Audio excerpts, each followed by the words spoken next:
Yeah, I'm still on this. I just want to let you know we're on a pretty wide swath of the 15 northbound. Maybe someday it'll turn into an actual lane, but right now it's just a safe place for us to pull over so that we could show you what's going on from our perspective. And also to have another word with Robin here. Her grandmother lives in the Lytle Creek area. There have been plenty of wildfires, so she knows a thing or two about what happens when you have a wildfire. She finally decided to leave the home, according to you, but where is she now and what is she doing? I'm pretty sure she's on the main road. I think the firefighters asked her to leave. This would be the first time that she actually left her home.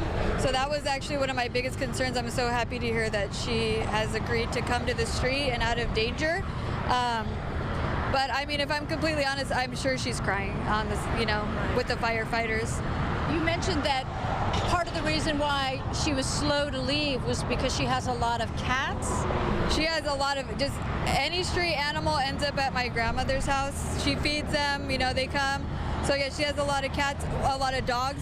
The dogs, will come when she calls them, but the cats, they kind of hide. So she was really worried about them and was trying to find them before she would leave. Yeah, so she was forced to leave this time around. But you two said that in the past she wasn't willing to leave and that she would actually try to fight the fire herself around her home. Yeah, she's very dedicated to keeping her home. So she gets up there with the firefighters. I mean, I know that they would rather that she did. It's not a very smart idea, right? But she loves her house and the freedom that it gives her. And so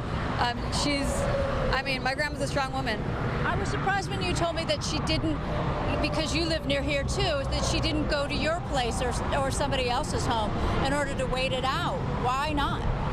That's how much she wants to be at her house and make sure her house is okay, and the animals are okay. She also has like a lot of fruit trees and things like that. So those are all her belongings. That's her, like I said, it's her safe place.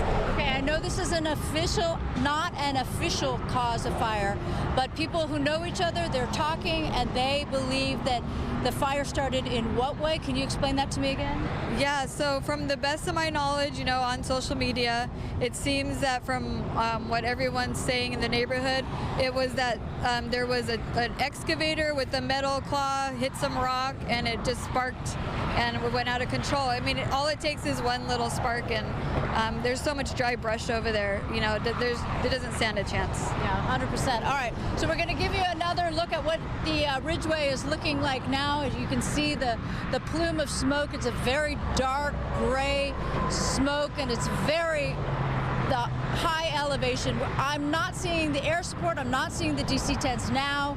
I don't know if that is suggestive that they have finished dropping the FOS check at this time. Oh no, I do see one. I do see two actually. So we now see them up above the smoke. So there's definitely still some effort from the air to put this fire out.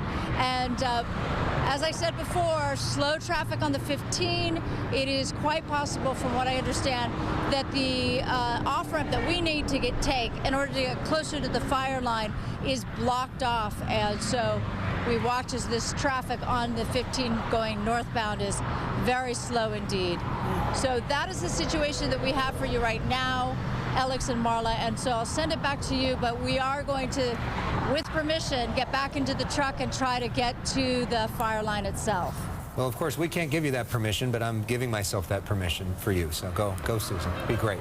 We will see you in a little bit later on as we continue to follow this situation now. And let's alert you to the evacuation centers that have been set up. So for residents, the evacuation center is in Fontana at the Jesse Turner Center.